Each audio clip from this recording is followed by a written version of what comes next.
This is a Squiz Kids podcast. Your fresh take on what's happening in the world around you.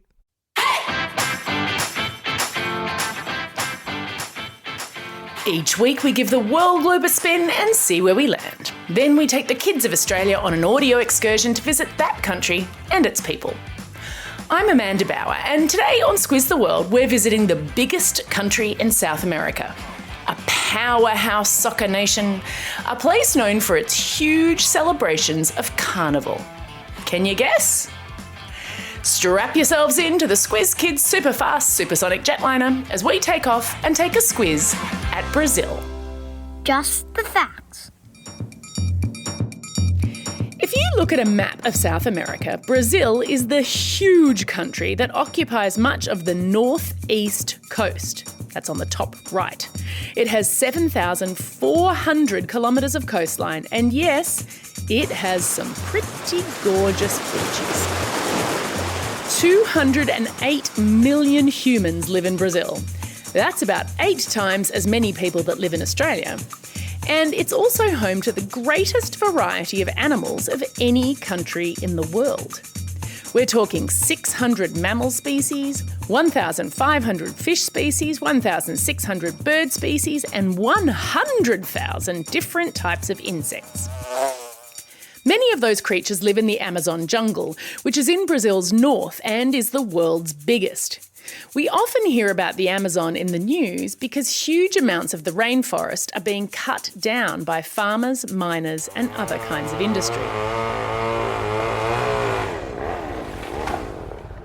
About 17% of the forest has already been lost, which is a problem because the Amazon's trees store carbon and that helps slow climate change. But there is some cool stuff happening.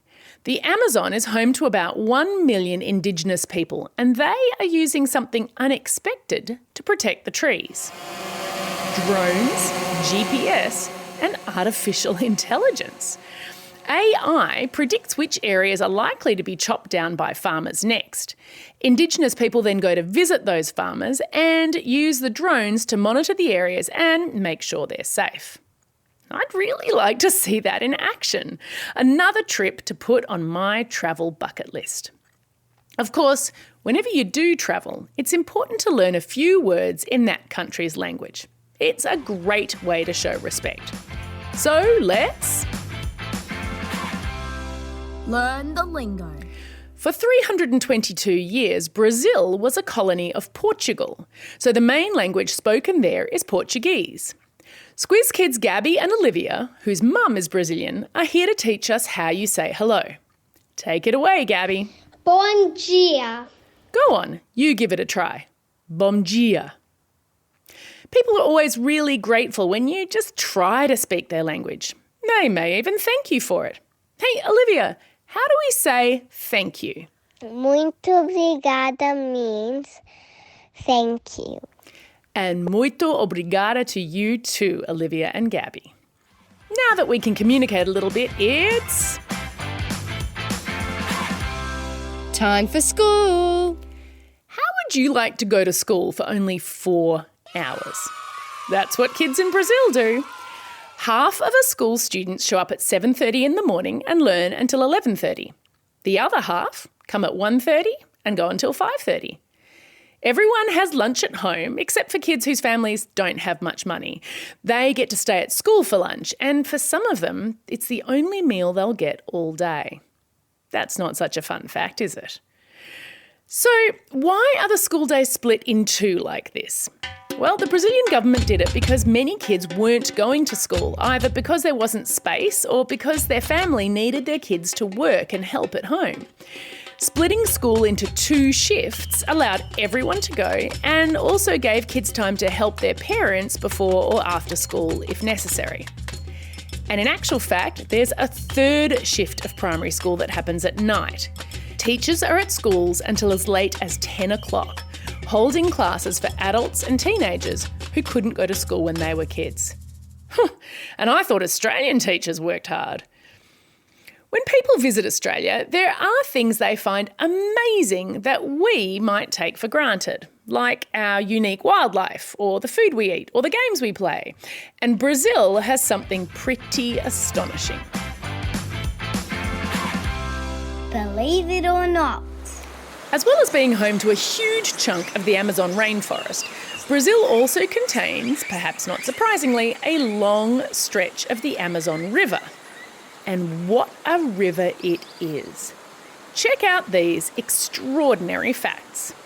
Number 1, the Amazon River contains pink dolphins. Nope, I am not a victim of misinformation. I checked with Squizzy the news hound. The Boto dolphin is one of the rarest and most endangered Amazon River animals. It appears pink because its skin is so thin that the blood vessels beneath, which flow with red blood, make its skin look pink. The more excited it gets, the pinker it is. Kind of like my face when I'm playing sport. Extraordinary fact number 2. A Slovenian athlete once swam 5,268 kilometres of the Amazon's entire 6,400 kilometre length. It took him 66 days.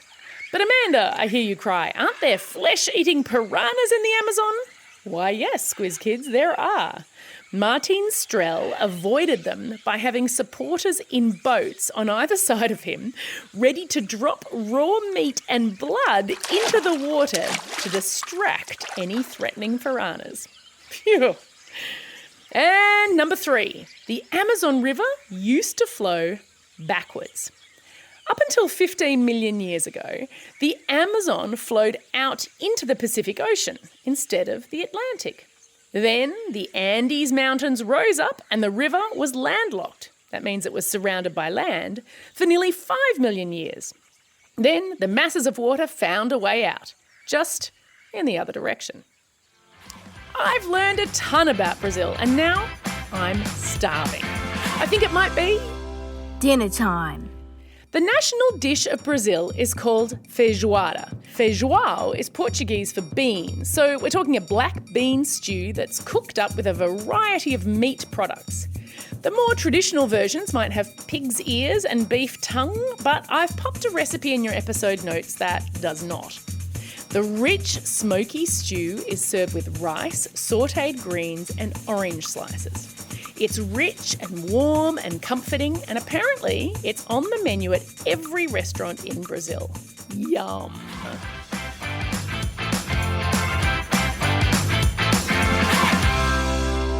Time for the quiz. This is the part of the podcast where you get to test how well you've been listening. Question number 1. What's an unlikely tool that's being used to stop deforestation of the Brazilian rainforests? That's right, they're drones and artificial intelligence. Question number 2. What did Martin Spell's supporters drop into the water for piranhas? That's right, meat and blood. Yeesh. Question number 3. What makes Boto dolphins pink? Yeah, it's their thin skin and the blood flowing underneath. That's all we have time for today. Thanks for staying curious about the world and joining me on this incredible trip to Brazil. Now get out there and have a most excellent day. Over and